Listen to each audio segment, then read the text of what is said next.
Welcome to Microtonal Guitar Institute's interview series.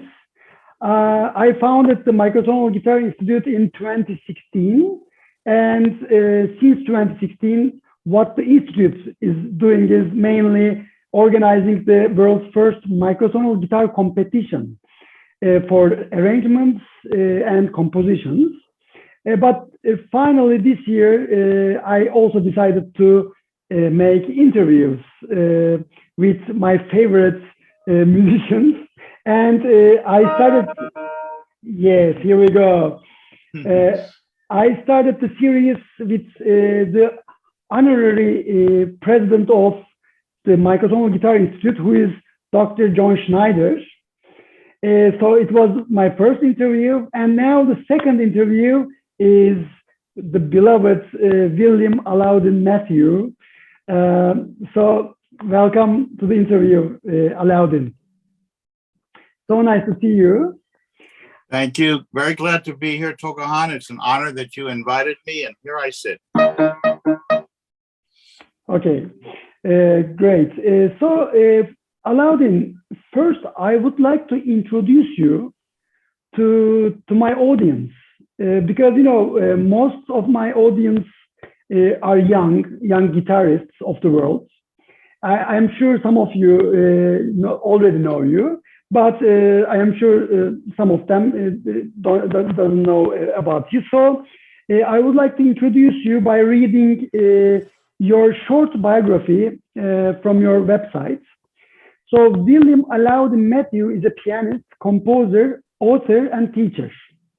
He began recording solo piano albums in 1980.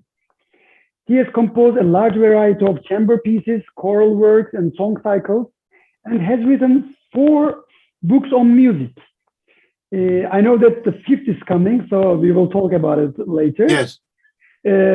So the first book, Bridge of Waves, What Music Is and How Listening to It Changed the World. Second book, The Listening Book, Discovering Your Own Music. Third book, The Musical Life, Reflections on What It Is and How to Live It. And fourth book, Harmonic Experience, Tonal Harmony from its natural origins to its modern expression. Allaudin was a disciple of North Indian vocalist Pandit Pramnath for 25 years. He studied with composers William Russo and Easel Blackwood and collaborated with Nubian master musician Hamza Eldin. In the 1960s, he spent several years as an arranger and composer for Stan Kenton and Duke Ellington orchestras. In the 70s, he served on the faculties of San Francisco Conservatory of Music and Mills College. In 1969, he founded the Sufi Choirs, which he directed until 1982. Allaudin now devotes himself to practice, performance, recording, composition, teaching, and writing from his home near Sebastopol, California. So welcome again, Allaudin. Thank you very much. Perfectly read. Yes. So Allaudin, so now that I read your biography, and as far as I know, now you are 85 years old. Yes, very soon, in a month, 1 month. Okay, so how do you see your short life? Like when we think about the universe, it is just a flick. But so how do you see it, like in a few sentences, your life?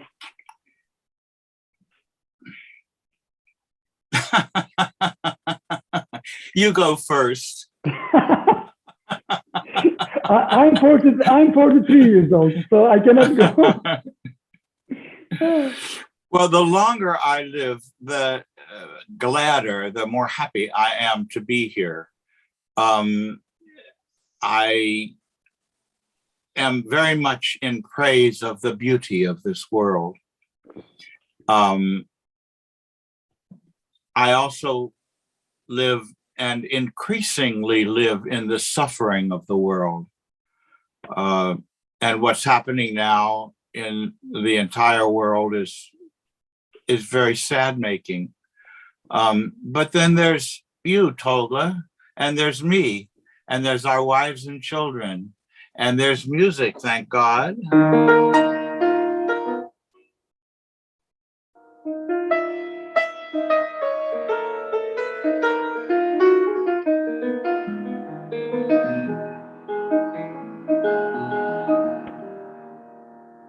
There, that about says it. I've lived long. I had a certain amount of privilege as I grew up. I was in a upper middle class family. I got a good education at the University of Chicago. I was very precocious as a kid, so I was writing music for and getting international exposure. I was writing for the jazz magazine in the United States called Downbeat Magazine as a critic when I was 22 or 23. I didn't know anything, but I quit that after a while. I couldn't stand in judgment of my peers, and so I stopped writing criticism and met a Sufi teacher who was very knowledgeable of the inner life and able to transmit it. He was a direct student of Hazrat Inayat Khan, who was a great Sufi teacher and who brought Sufism to the West from India and from the Middle East. I'm very glad to have had that training and to have had Buddhist training. I was born as a Jew and became very empathetic to Christianity through Bach, actually, through Sebastian Bach. And because Bach was so devoted and his devotion showed through his music, and I knew his music so well and loved it so much. And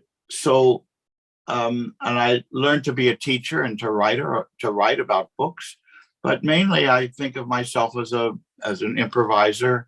What I just played was improvisation, and so's that, and so's everything that's closest to my heart, and a composer.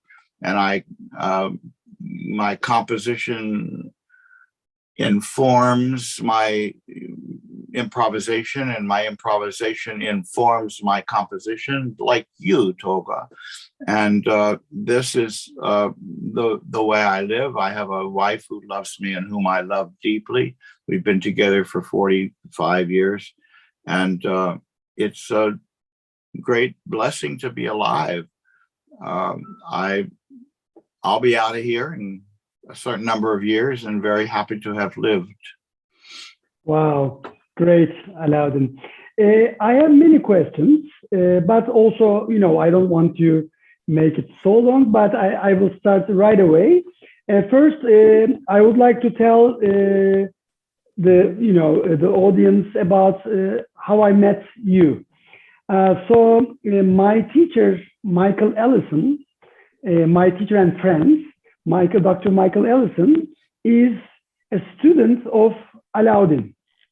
So I was so lucky that Michael came to Istanbul to teach at the Istanbul Technical University when I was doing my master's, and of course introduced me both Allaudin Mathieu, his great music, his books, harmonic experience. It's like my Bible somehow. And also Michael is the one, Allaudin, who introduced me John Schneider's book, The Contemporary Guitar. So, I owe everything. I owe my microtonal guitar career to Michael. And so because he introduced me John Schneider. And I was so lucky that in 2009, Allaudin is the first composer that composed for my adjustable microtonal guitar. And the piece was entitled Latis İşi. So let's start with that right away, Allaudin. Let's talk about the piece and, let's remember those times, the hundreds of emails we exchanged. Let's talk about the piece, the unique piece in 3 different modes, just intonation modes. So I think we can start with that right away. Ta-da! Yes, here we go, movement 2. Yeah. So my big confession is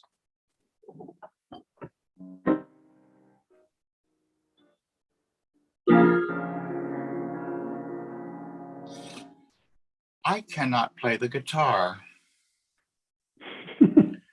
I play the guitar about like you play the piano, Tolga, or worse. Do you play the piano? A bit. At it. No, okay, maybe the tuba. Do you play the tuba? I play the guitar like you play the tuba. Okay. And so, but I have many guitarists who are my students because I am a pianist and I understand music from the point of view of the whole keyboard, which is the guitar is a limited instrument in being able to know how music is put together. As I'm sure you've discovered, when you sit at the piano, the whole range is available to you, all the notes. You see, they make the notes in the factory. See? They're all made for you, and you can play with 2 hands. And so it's very difficult to understand something like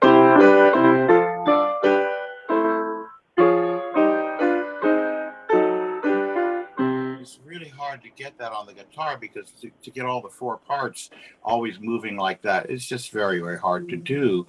And but one thing that guitarists can do is they can sing, and everybody can sing. And so what my book does is start out with singing.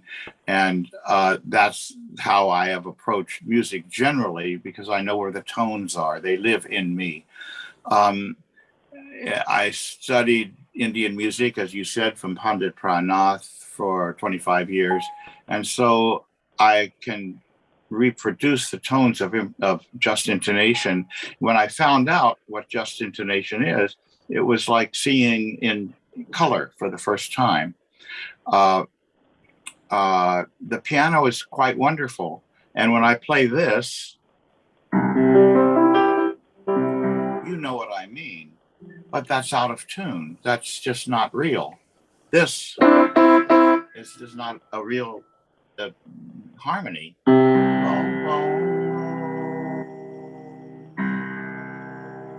That's closer to it. Not so great, but it's close enough so that I can play for you.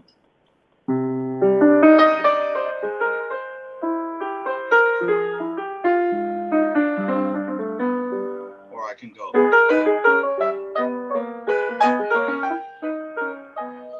And it's real. Right? But just intonation is its own very, very special thing. So I became very interested in it. And when the opportunity arose to write this piece for you, I jumped on it, notwithstanding my enormous limits as a guitarist. So, or I should say, my specialty as a non-guitarist. So I spent a lot of time trying to figure out how your 8-string guitar works. And to make a fingerboard for myself, so I could just get around. Just on paper, just get around like this. And I have a guitar, so I'm not completely ignorant. I know what's possible, sort of.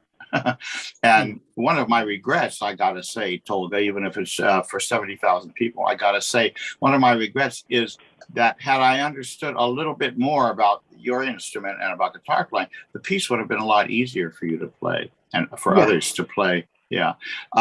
But one learns something like a complex and beautiful instrument like guitar, one learns slowly. And I have learned slowly what works and what does not work. Having said that, I realized the capabilities of the instrument. And so I tuned it there's basically two extra strings. One could say that the guitar tuning like that, but you also have a D string and a C string. And so I got the idea of writing a piece that was in D, which is the central tone of those, basically in D, and then a movement in E and a movement in C, and then the final movement would be in D. And so that's the way that grew. And I looked at all the possibilities that one could derive. Oh, you know what? I don't want to take too much time searching for things, but I wonder if that diagram is here. I could have had it. Oh yeah, here it is. And I drew a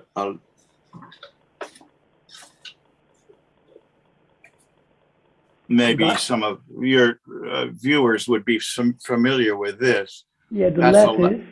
That's a lattice of tones. And so in the center of this lattice is a spine of fifths, like that, except those, let's see, it probably starts here. And then above that are major thirds. And below that are major thirds. And then so you have an additional spine of thirds like that, and above that is major thirds, and so on. And so there's a tile pattern of notes, and that's how music is. That's how harmony is put together, by perfect fifths and major thirds. And that's how modes are put together too. For instance, the Lydian mode is basically this.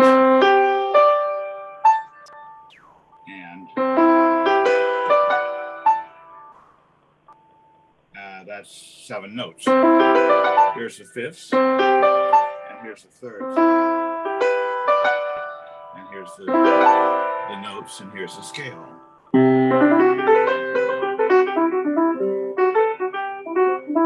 Phrygian is put together this way. Let's see, this way. Nope, try again. Yeah, right. Well, here's the spine of fifths, F, C, G, D. That's Phrygian without that note, so. Well, that's a lot of notes. Here's Lydian.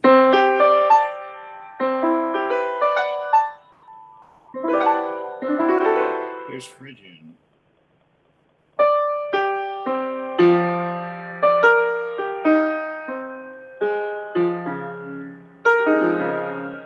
That's a scale. Here's Lydian. Here's Phrygian. That's all the notes. Here's an exercise by Pandit Pranath.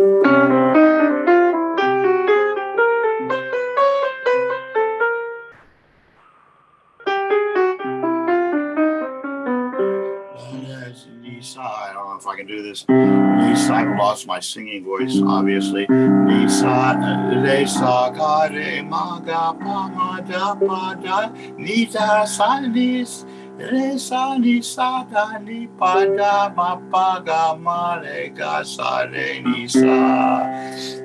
Not that well in tune. I'd have to warm up and remember what it was like to be 44 years old again. but so that's the basis of the theory, and then I would write. So that gives you 12 notes, right? And there's more available than 12 by just tuning this way and tuning this way, and that's everybody. And so the thing is to combine that together into beautiful harmonies.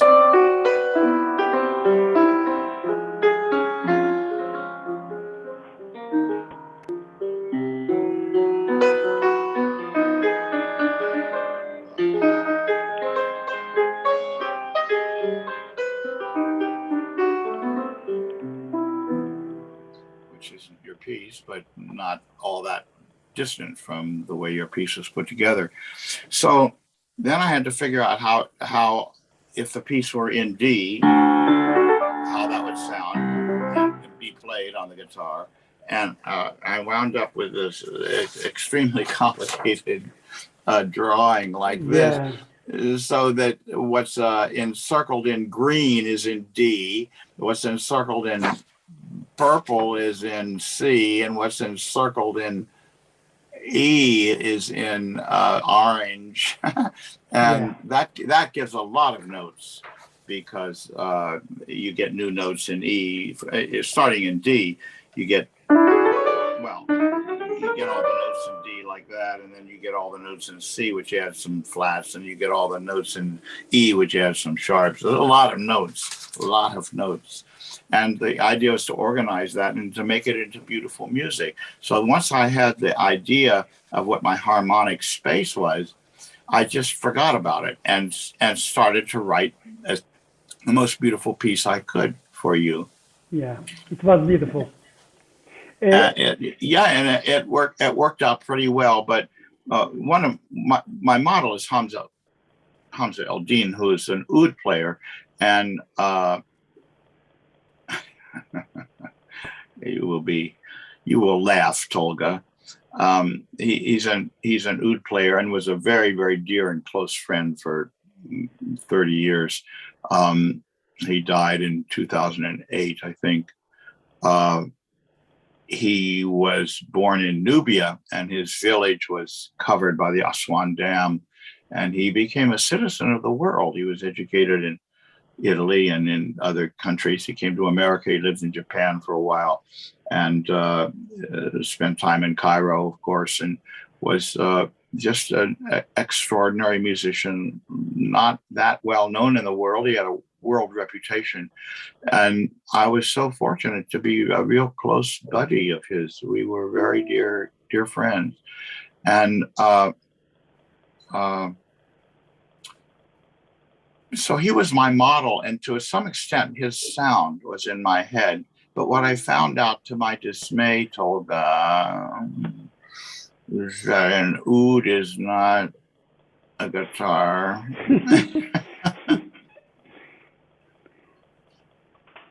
And so I came up with the idea of John Henshaw. Is that his name? Robert Henshaw. Bob Henshaw. Yeah, yes, Bob Henshaw. Yeah, he said, why don't you just ask the guitarist to pick up a pick and play those passages, like when it does that. It's clumsy on this way, but it's not better. And so you have my permission and his and my embarrassment to say, well, you can use a pick for some passages, and just slow down the music and make it so you can pick it up and put it down again, or in the teeth perhaps. Allaudin, I would like to show maybe the first 1 minute or 1.5 minutes of the piece to our listeners by sharing the screen. So I know that then they can go to the YouTube link and listen to the music after they watch the talk, and also they can get the CD from your web page, coldmountainmusic.com. So the CD is there. So now I would like to share my screen and okay, here we go, and just play the video. Same hat. Yeah.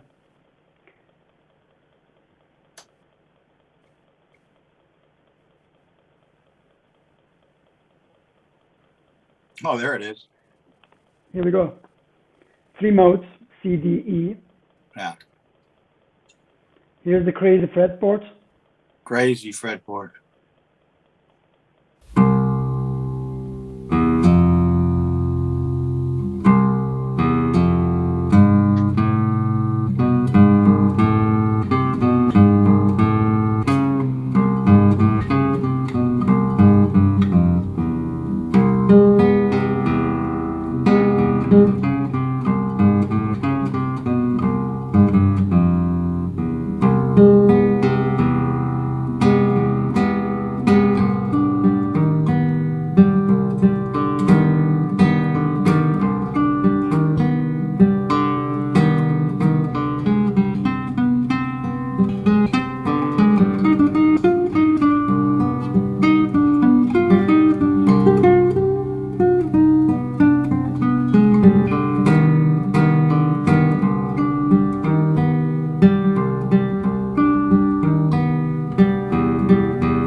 That's beautifully played, Tolga. Thank Really you. beautifully played. I'm afraid of the sound quality, of course, because it's not going well. And as I said, this movement is on YouTube, on my channel, and the CD is on coldmountainmusic.com. So it's a three movements piece called Lattice İşi and Lattice İşi, let's say. Let's talk about the name because lattice is, we already talk about it. It is this notation in the fifths, thirds, just intonation, 3 limit, 5 limit, 7 limit, up to maybe 11 limit, or 13 limit, or all the prime numbers. Anyway, but İşi is Turkish. And I remember writing, you want me to make it half English and half Turkish. And we, with Michael, I think, told that there's a word in Turkish, el işi, which means handwork. No. So then that el işi is combined with lattice, so lattice işi. So lattice work. Right. Like, yeah, I like the title. Yeah. And the piece is a unique piece. Like, I mean, it is I think maybe the world's first just intonation music for the guitar in 3 different modes. Maybe so. It might be. So I don't know any other examples, like, because we know that there are not many examples already. Nobody else would be crazy enough to do it. Yeah. And you wrote me that it is a piece in 5 limit just intonation. As we see your lattice, the use of 5/4, the prime numbers 5, is emphasized, but I know that there are some septimal tones. Septimal, yeah. Septimal tones.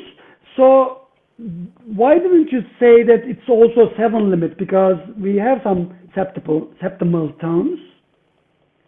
Well, it could be called that. But there are also some quarter tones. Yeah. And so the lattice itself is a 5 limit lattice, and here's why. There are only 2 dimensions on a page. Yeah. There's this dimension and this dimension, and each dimension has a prime number. Now the first prime number is 2, an octave, right? A doubling of the frequency is that. That doesn't show up. Why? Because we don't recognize that as a new note. See? It's all the same note. That's all E. E. Right.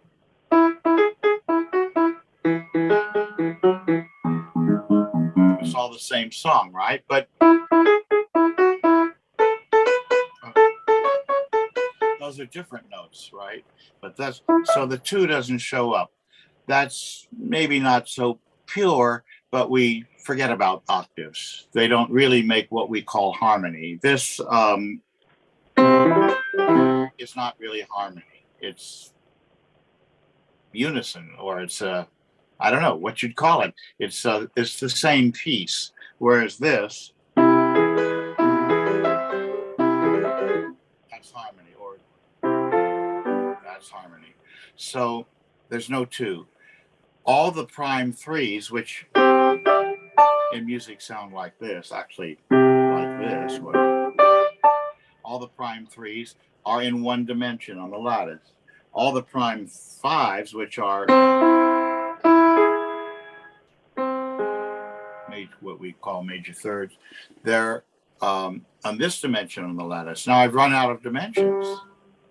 Yeah. If you want another dimension, like another prime number, you have to have it out here. Like here's the page. Yes. This diagonal. And it would be through the page like this, yes, right? Black hole. Yeah, black hole. Yeah. And so the lattice itself is 5 limit. There, Okay. then you can say, well, there's exceptions. There's quarter tones. There's a few septimal tones. Septimal tones are very much used in blues music and in African music generally. On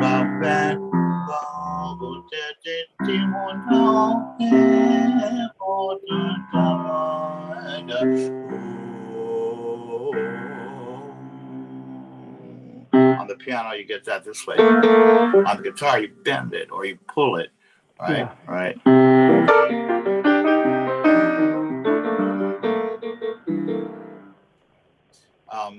So there's a few of those, and they sound good in the piece. Actually, they sound very nice. They give it new. Yeah, 7/4, the ratio. I love it. Yeah. Yeah. You know, I have a video called Organic Seventh Chords, which I demonstrated, you know, the 5/4 and 7/4, and played the dominant chord like that.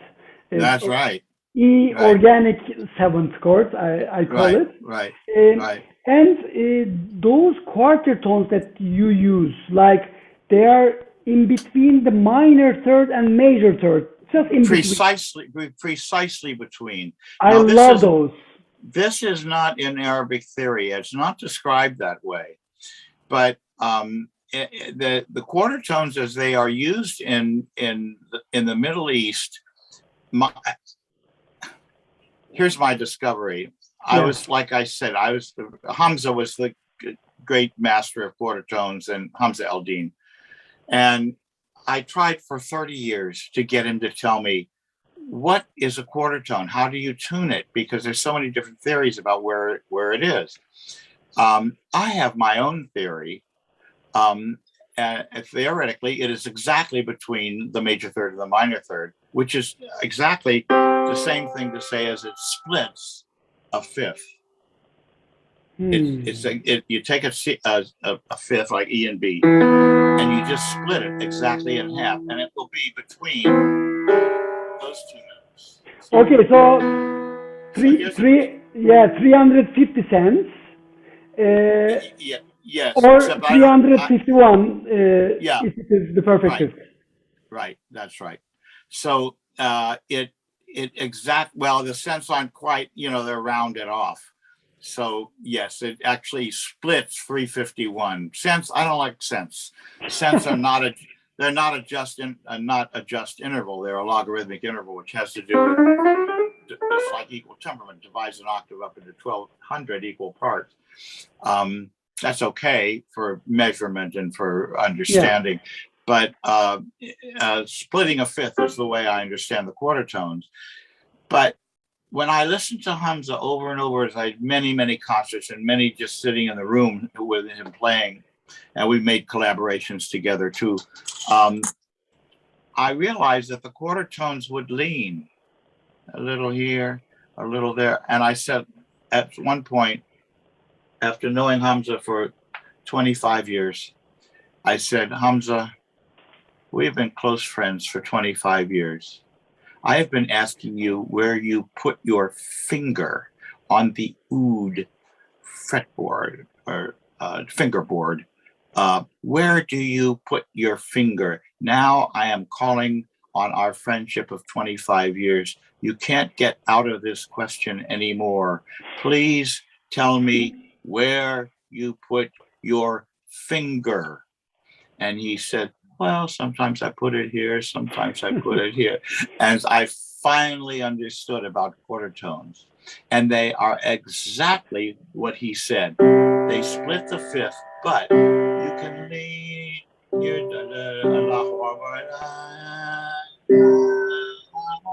you can lean a little bit that way, lean a little bit this way. And so you can just nudge it towards major, or you could nudge it towards minor. So a quarter tone is a quintessentially musician's tool. It allows freedom to go toward the major or toward the minor. And that's what's so beautiful about it. Yes, theoretically, it cuts a fifth in half. But musically speaking, let's go. Yeah. I am hearing the call for prayer. Yeah. Do you miss? Have you ever heard it in a Muslim country? Yeah. Oh, yes, absolutely. Well, it's sung Which many one? different ways. Turkey. Okay. Yeah. So I like the But music. also India. Very, very much in India. In India, yeah. Oh, yeah, many mosques. Wow. I feel so happy because the muezzin that we have in our neighborhood is an amazing. So, hang on, I will open the door. Maybe you will hear some. Good.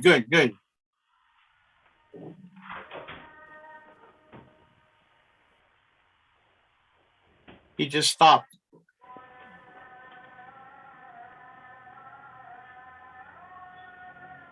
Ooh.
It's over. Oh, Allaudin, oh my gosh, made me cry. really? You're very lucky to have him. That's music the way it ought to be made. Allaudin, this was in Oh. Segah Makam, and it's supposed to be a quick one because it is the dinner time. So, but the tonic is the pure third, 5/4 That's what I heard. of a lower tone. So in Segah Makams, the tonic is a pure third of something lower, the major third lower. Right. And the perfect fourth is again low because it is the perfect fourth of this 5/4. Oh, yeah, I see. Yeah. Yes. Yeah. And an hour later, they sing in Hijaz Makam.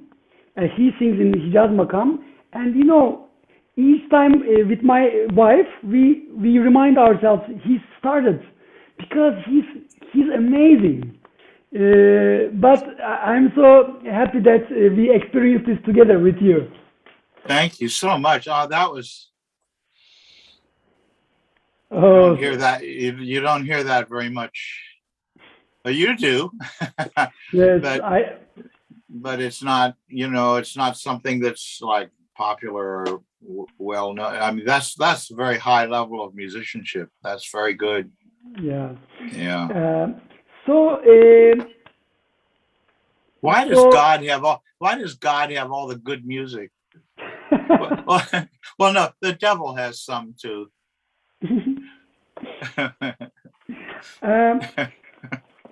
The devil has some good tunes, very good tunes. Allaudin, I would like to read a small part from your book, Harmonic Experience, to our listeners. The universal acceptance of equal temperament in the West has resulted in a splendid body of music but the accumulated result of centuries of impure, approximate tuning has given our ears a kind of jet lag, a condition of aesthetic depletion. We have no comprehensive music theory today because we are so removed from direct experience of the seed resonances that generated music in the first place. Equal temperaments has been something like electric lights, highly useful, but alienating us from the basic rhythms of the sun and the moon, the purest phases of being. So, such a powerful... What page is that? Now, page 1 and 2. Oh, all right. Well, that's pretty good writing. I want to study with the guy that wrote that. That's amazing. That's literature. Not too bad. Yeah, you know, I would like to go on a little bit. So it is the end of the first page and the beginning of the second page. But I would like to jump on the one, I skip one paragraph and I continue. Until the present, just intonation and equal temperaments have never been reconciled theoretically. They seem to be two sides of an issue whose adherents are at odds. This book shows how they are a single subject responding to a single theory, that they co-evolved and can continue to do so, and that their future together is full of promise. So, you know, this book, Harmonic Experience, is amazing. I strongly recommend to all the listeners, all my followers in this Microtonal Guitar channel. You wrote this book in 1997, 25 years ago. So what do you think about its impact, its reception? Are you happy about its impact on the music community? Because, you know, it has a huge impact on me, and I know that it has a huge impact on my teacher, Michael Ellison. So what's your idea about the book after 25 years? Well, let me say that this is music. There's two aspects to the book. It's a practicum. It's a way for musicians to read and then practice and read and practice and read and practice, so that they're reading and you're listening, you're playing the whole time, and so it's experiential. Hence the title, Harmonic Experience. It's all about experience. As soon as it turns into an idea, you're reading too fast. You have to turn everything into experience. On the other hand, I wanted to make a viable theory, a believable, coherent theory, which improves on the extremely limited state of Western theory. Western theory is very incomplete, and I knew that. I knew it at a young age. I went to school and read theory books, and it was all bullshit. It wasn't right. It wasn't quite that it was lying. It was just so incomplete. First place, it's all Pythagorean. Everything is fifths, period. No, wrong. So I knew it was wrong. And then I started to sing in tune North Indian music and with Hamza, and I you know, like a big gong went off. Yes, yes, yes. This is the and so I wanted to write a theory which showed how our music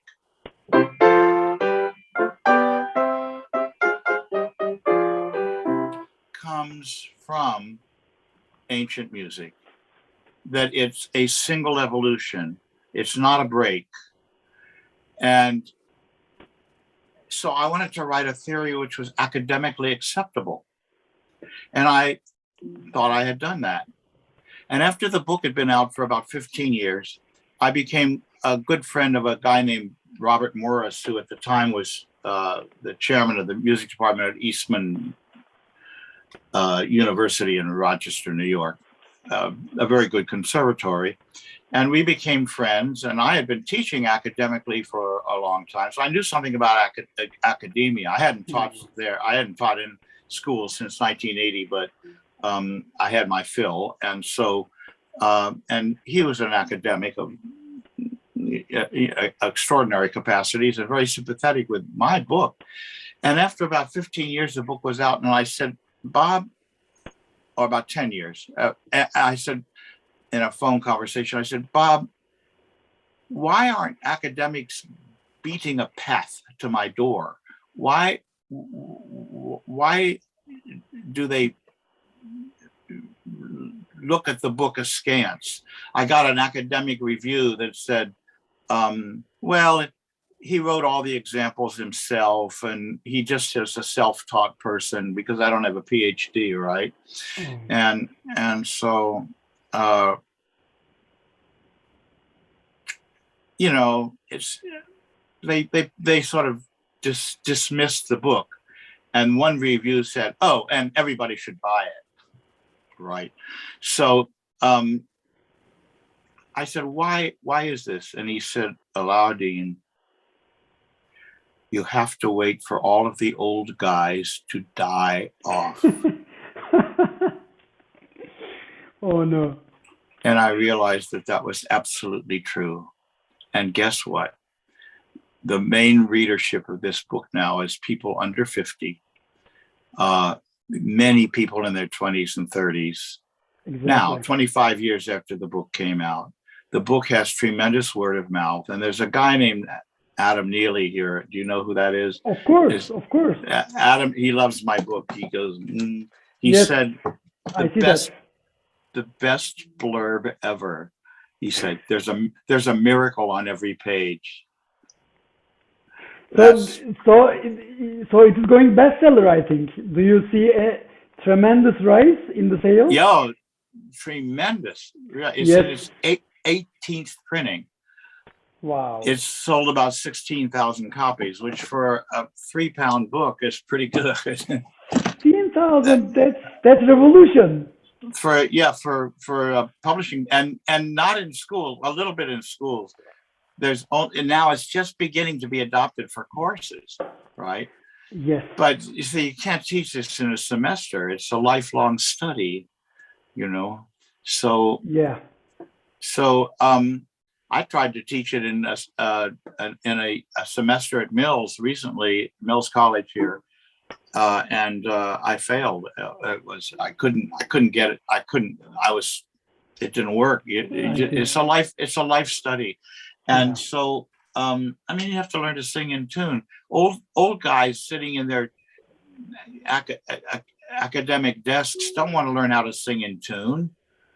They want to go back and listen to Wagner. They don't want to learn how to sing in tune. But that's very much changing now. So, you know, I had to wait till the old guys die off. They're all retired in their condos in Florida, and so the book is taking off. It's very, very well accepted now, and I'm very happy about that. I'm so happy too, because it's an amazing book, and I feel that I am sharing the same faith with you, because you know the perception of the microtonal guitar in Turkey is not what I'm expecting. Like, it's very similar. Like, now it's been 14 years that, you know, I'm playing the microtonal guitar, teaching it, and try to, you know, create a repertoire. And I see that my generation and my teacher's generation, they almost have no interest. But the young generation is great. Right. And so that is historically the way evolution works. Yes. So I have to be patient. I know I have to be patient. And now your example teaches me the patience, because now you see that there's a big leap, and you know, now I think no one can stop the book. Now it will run. Now it's got its own legs now. Yes, that's and awesome. so I like that. I like to say it's not about, I don't take this personally. It's not about me. I think it's for the greater understanding of music by musicians, and the more cognitive knowledge that they can have and forget. You have to forget it. You have to learn it and then forget it. You know that. You have to learn everything you can about music, and in the moment of playing, you forget it. But you're a different person. You're a different person who's forgetting what you know, because what you have learned has changed you. That is good for music. When music is when the architecture of music is understood, and the player is free to be completely intuitive. And that's why this theory book is really a practical book. It's really about experience, but it's the experiencing of the architecture. And so that's the difference. It's about playing music. It's not about thinking music. It's not about some kind of structure. It's about the way it feels when. I want to say something a little bit dangerous, Tolgahan, and I hope this is okay. Please. I have issues, as they say. I have an issue with the word microtonal. I agree. Now I already agree with you, because Michael has also have a big issue about the word microtonal, because maybe 12 tone equal temperament is microtonal. Yes, it is. Yes, it is. When you think about Ptolemy's just intonated major scale with the ratios, so then 12 tone equal temperament is a very microtonal scale, regarding its Pythagorean. Yeah, I totally agree. Here's why. I was thinking about this, because I know I was debating in my mind whether to bring this up today. Please. Microtonal means that there's something and you chop it up into little parts. Just intonation doesn't chop anything. It doesn't chop tones. Just intonation is a place that I live in my body. It's like the love of another person. You just feel that love of that person. It's a feeling that you have. When I sing a major third, it's a feeling. It doesn't chop anything. It doesn't put something into little cuts like sausage. It is its own harmonic place in my psyche. As I say to my students, harmony or music is vibrating meat. It's your meat, it's your flesh, it's your bones, it's your blood that's vibrating, and that gives you a tremendous sense of life. And it's vibrating in a certain way, this way, or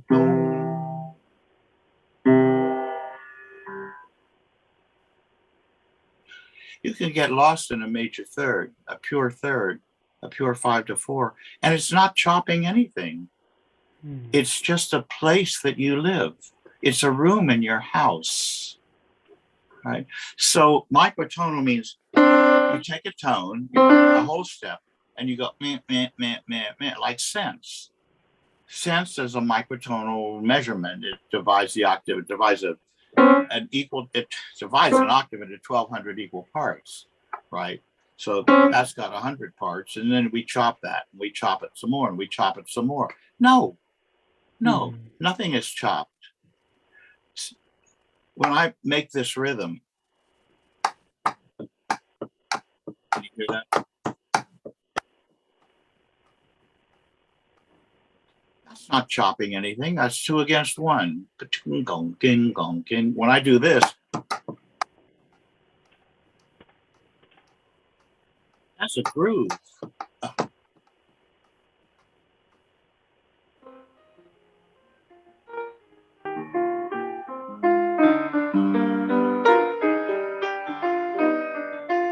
That's a feeling. That's the way things go. When I go,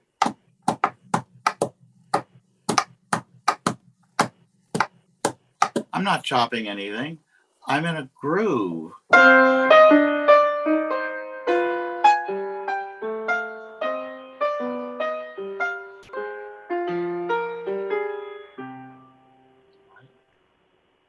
See if I can do this one, showing off.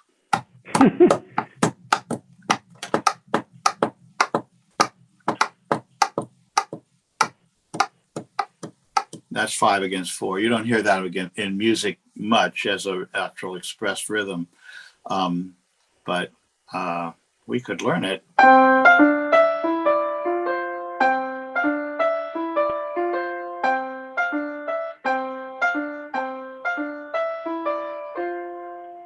It's hard to do.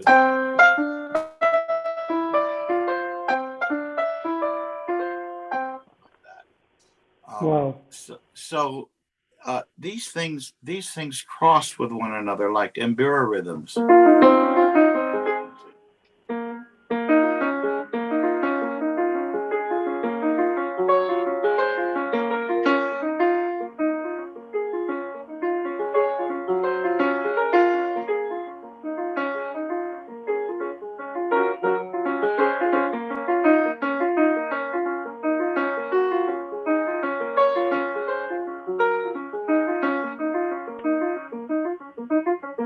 That's 4, accented to 3.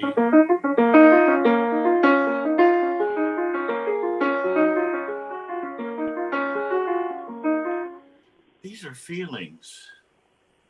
They're not chopping time, they're feelings, right? And so microtonal gives the wrong impression. It means that you just adjust something so that it is exactly this way or exactly this way. Now, a quarter tone is microtonal in the sense that we were describing it theoretically. It splits a fifth, but the way Hamza was using it was very musically because it'll lean this way, it'll lean that way. In Indian music, and to the beautiful call to prayer we just heard, a note isn't, that's a Western idea. That is a Western phenomena. In India, that was E, that was Ga, that was a major third. That was a note. It had a shape. Mm-hmm. See, like an amoeba, like a cat, like your heart. It has a shape. That's a shape. And so to call something a quarter tone is just really, and even the ratios can be misleading because they say, well, if you're not singing the ratio, you're not in tune. Mm-hmm. Well, the ratio is a norm. You know where it is, but you move around it, you know, like this, particularly seventh partials.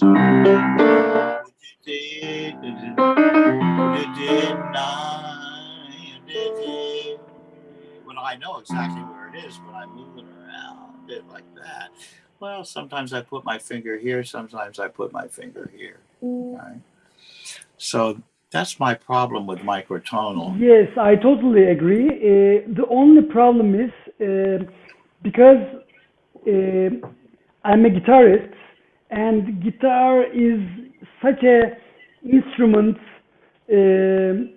attached to 12-tone equal temperament, and when I start moving my frets, going out of the 12-tone equal temperament, I had to title it a microtonal guitar to make it different than the standard millions of guitars of the world.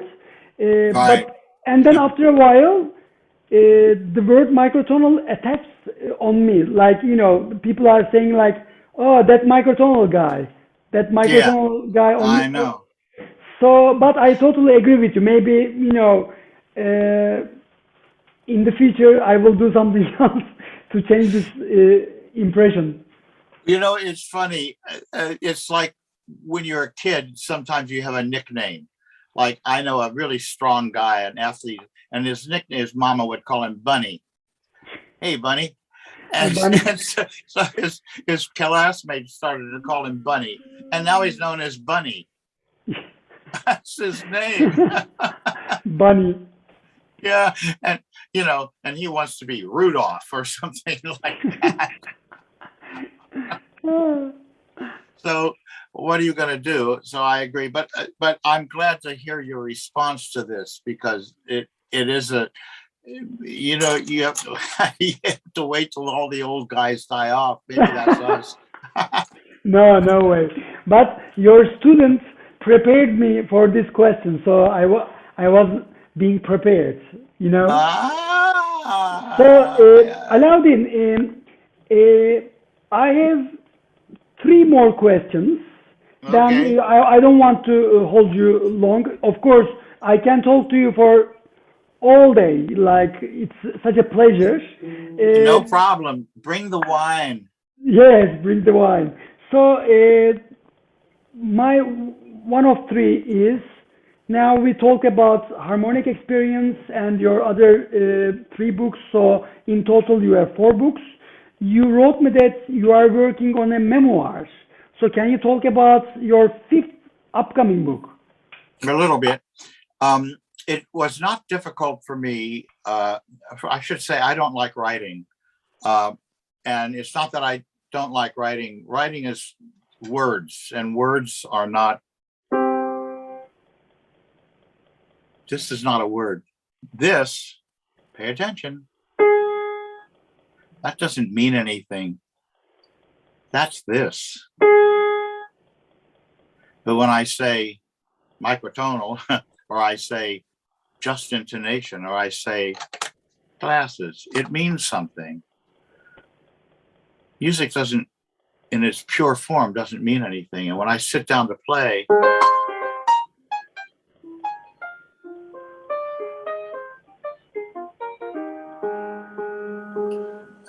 meaningless. It's just beauty for me. Words, they come with great labor. So I do write in longhand, so that helps.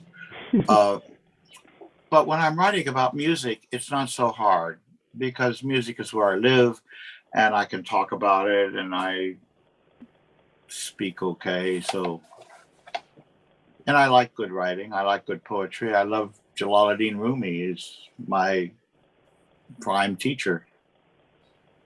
And Kabir. And Hafiz, I think it's said. Hafiz. Hafiz. Hafiz. Yeah. So I find it very difficult to write, but writing about music was okay. Writing about my life was really, really difficult. Because there's an expression in English, dirty laundry, right? You don't want to put your dirty laundry out for everybody to see. It's nobody's business. And who I've slept with in my life, and the beautiful words exchanged between lovers, that's nobody's business. The problems I had when I was 13 and somebody rejected me, that's not really.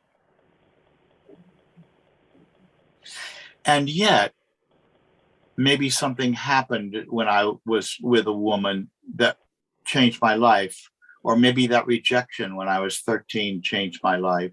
And so it's very hard to sort out what's just personal dirty laundry and nobody should know it, and what's pivotal and useful to other people, what is of benefit. Why write unless it is of benefit to people? You want people to be illumined and perhaps amused by what one writes and by what one plays. That's no problem as a musician. I want you to see beauty the way I see beauty. But and writing about music was okay, but writing about my life, it was very difficult. So I decided to write about wisdom transmission, the way wisdom is passed from person to person, from experience to experience. So that got me through the book. And it's very long. I have a great editor here in the United States, and it's being published by somebody who's very, very sympathetic, who's an imprint of MIT Press. The book is called The Shrine Thief. And I won't tell The Shrine Thief. And I won't tell that story because we will be here for half an hour, okay, just to tell the story. But that's that. When you read the book, you see why that is an appropriate title. And so I wrote it, and it damn near killed me, but I wrote it, and it's done, and I'm very, very glad. We are so lucky. We are so lucky. We'll see. We'll see if anybody reads it. But I hope so. I mean, it is personal, and at the same time, I try to write things. I try to write about subjects that will inform the reader in such a way that my life, to the extent that it can be a model for other lives, both in its triumphs and in its desperate mistakes. Which I'm a master of the mistake. So when is it coming out? In a little less than a year, maybe next spring. Oh, I thought it would be sooner. No, you have to hold your breath. Okay, I will be patient. Yeah. Okay. My other question is, we have now many keyboards that would allow you playing just intonated ratios, the intervals, pure intervals. Have you ever been interested in those microtonal keyboards? Let's call them polychromatic or whatever, or to play, or you don't have any interest on those new keyboard designs? Oh, no, I do. There aren't very many satisfactory ones so far. It's difficult to do, but there was a huge attempt in England, in Great Britain, in the 1880s. So that's 140 years ago, of making organs that were multi-layered like that, because organs already are like this. And so you could tune the one layer to one, you could tune a layer Pythagorean, and then you can have major third here and major third below here, and so on, whatever you like. And they proved very impractical, hard to play. Terry Riley and Michael Harrison, among others, had just tuned their keyboards according to their desires, but then you're stuck in that mode, and that's fine too. And I've tuned my piano and made some recordings in just intonation, and it's good.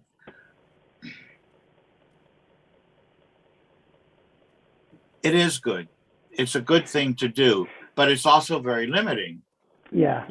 Just intonation on a string, on a voice, is so pleasing because you can move around. Like the mezzo one we just heard, it was just so gripping, so perfect. When it gets to be this, it's a little harder to get the point. But it is very beautiful, and your just intoned guitars are very, very beautiful. They're gorgeous. And so, yes, I've experimented with it. one of the problems, and I know you know this, Tolga, is just intonation is a pretty fine tuning.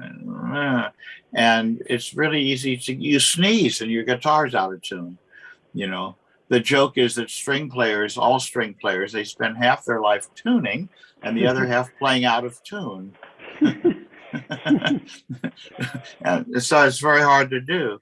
And on piano, just a little bit out of tune is enough. I mean, trying to find it. There, that's enough to sort of wreck it. You just, when it's really in tune, a little bit out of tune, you know, this is not so great. So it's problematic, but yes, it's worth the experiment. And I have had my big Steinway tuned up in just intonation, but then it'll last a week. And then the tuner has to come again, or I have to master this. Michael Harrison and Terry tune their own pianos. Well, not so much Terry, but Michael Harrison tunes his own pianos, and he gets it just so, you know, but he does spend half his life tuning.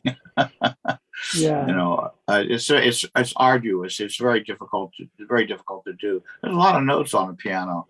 There's only 6 strings, man, but there's on a guitar, or 8 in your case, but there's 88 keys here, and it's something like 200 and something strings in there. So that it's hard to do. So it's not really practical. And once you get it tuned and go to all that trouble and expense, then you're in, you know, that mode, and until you want to retune and do it again. It's easy on the guitar. It's very difficult on piano. That's my answer. Yeah, impractical. Yeah. Yes. Impractical, yeah. Okay. I would like to learn about your daily routine. Like what time you wake up, what time is the breakfast, how, when do you start composing, working, and do you do sports, when do you when do you read, when do you sleep? So I would like to learn your daily routine, please. I sleep as much as possible. You're talking to an old man. I don't have the vigor that I had when I was 40 years old, or even 60 years old, or 70 years old. I need to sleep a lot. I need to exercise. I have serious back issues. I'm facing my second surgery soon. These are, I'm not mobile, so I can't walk very easily. I need 10 hours of sleep. I need about 9 hours of sleep plus a nap in the afternoon. Okay. I teach 2 hours a day. I teach one student 2 hours a day. And it's exhausting because my lessons are intense, and I teach each student once every 4 weeks. So I have 24 students. Ooh. And each one I teach for 2 hours. And that is exhausting. Yeah. So that's put into my schedule wherever the student can. I'll just teach the student whenever he can that day, or she. So that's everything goes around where that student can study. That's why that's good, because it makes my schedule flexible. But once the student cancels, I'm not going to see that student for another month. So there'd be 2 months. Oh, yeah. You see, so nobody cancels. Of course. Yeah. So that's pretty regular. And I try to compose a couple of hours a day, and or more if I have the time. But it takes a long time for an old person to do their ablutions and dress and undress. And my wife is very, very good. We have a great garden, and she cooks out of the garden, and she prepares my meals and does the domestic stuff, and I earn the money. And I mean, I'm still pulling in some cash because we need it, and because I can. So at this age, I still teaching. Wow. So the problem with my life, as it is with your life, is email, domestic crap. You have to pay the bills. You have to do all the stuff that happens because you own your house and because everything has to be taken care of. And we live on 6 acres in a nice house, and it takes a lot of doing. Just paying the bills every month is a big Megillah, and so it's like that. And it just takes a tremendous amount of time. Let me not talk about doctors. About doctors, because I have to, too much time. Too much time is just too much time. Everything gets in the way. So I'm really lucky if I can spend 2 hours or 2.5 or 3 hours on music. And another thing, since you asked, is that I produce my own recordings, and called Mountain Music. We've turned out 30 releases. And that takes a great deal of effort to do that, to design it, to write the liner notes, to do all the stuff that you have to do, not mentioning recording it, going through all the business of getting the right, all about it. So all musicians who produce their own records, it's very, very time consuming. And let's not talk about writing books. That also just, it eats into my life. And so I just have to keep batting things away. Get away from me, Bunny. Bunny. Go away, Bunny. No, I don't want to talk now. And the downside is, although it's not such a downside, I'm kind of a hermit, and I don't hang out with friends.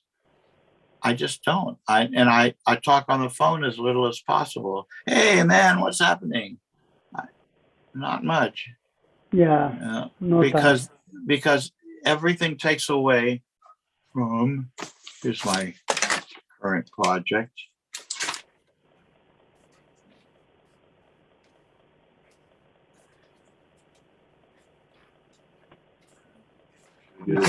Composition.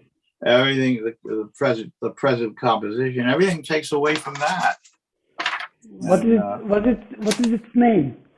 The title? I haven't named it yet. It's a long, sweet half an hour of music for piano, virtuoso piano. It's hard to write that stuff. Wow. It's a lot of notes.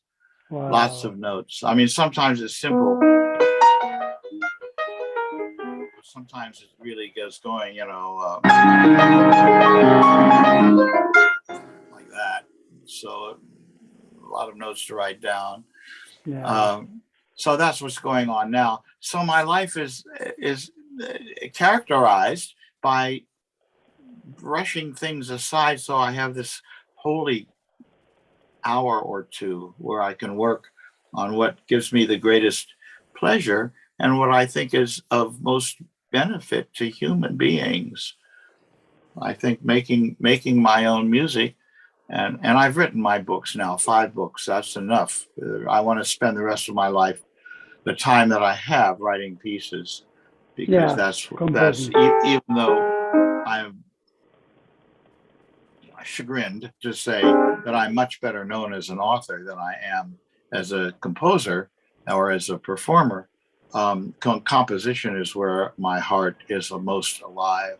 And so that's what I do. I'm a composer at heart, and I sit there with my special pencils and I write. Perfect.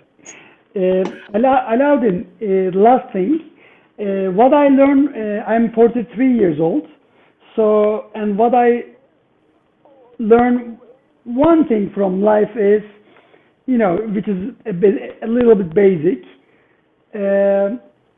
nothing matters except now, this moment, because, past is already, we lived the past already, good or bad memories, but it's over.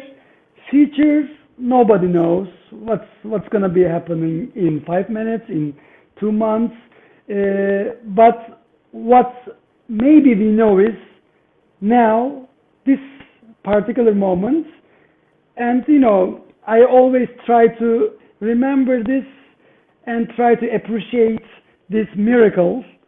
Now that's the miracle of me talking to you. You are in California, Sebastopol. I'm in Istanbul.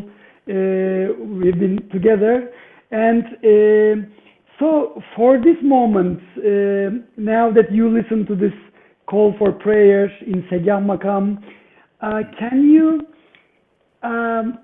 make this moment's music a little bit, please? Oh, you want me to play? Yes, please.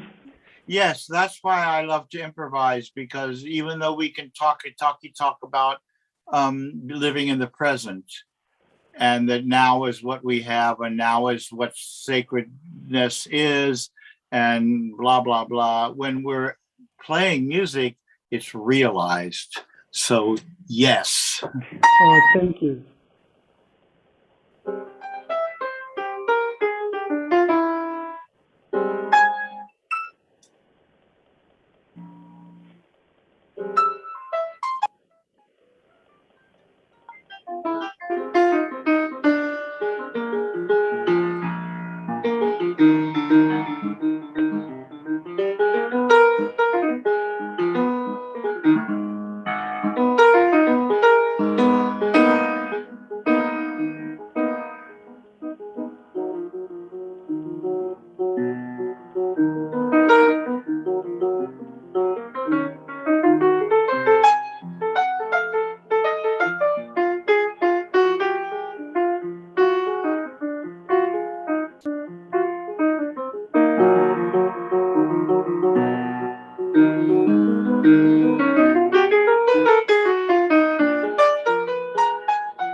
Oh, thank you very much. So beautiful. So, Thank you, Tolga. It's yeah, just such a pleasure to see you. You know, I just despise technology. I guess I was born too late, but the internet just is so crawling with the possibilities for destruction. And yet, here we are on Zoom We're 10 hours apart in time zones, and it's wonderful. Yes. So nice to see you after 5 years. You know, 5 years Yes. ago we met in Bristol, and now we are here on Zoom. So hope to see you again, Allaudin. And I hope to see you again in 5 minutes. Yes. Why not? Yes, 5 minutes. Yes. Okay, it's a date. Yes. Okay. Take care and Okay, all right. say hello to Davy. I certainly will. Yes. And to Okay. Halima. Yes. Okay. Yes. Okay. Thank you Bye so bye, much. Allaudin. Bye bye. Bye Bye bye. bye. Thank you. Bye bye.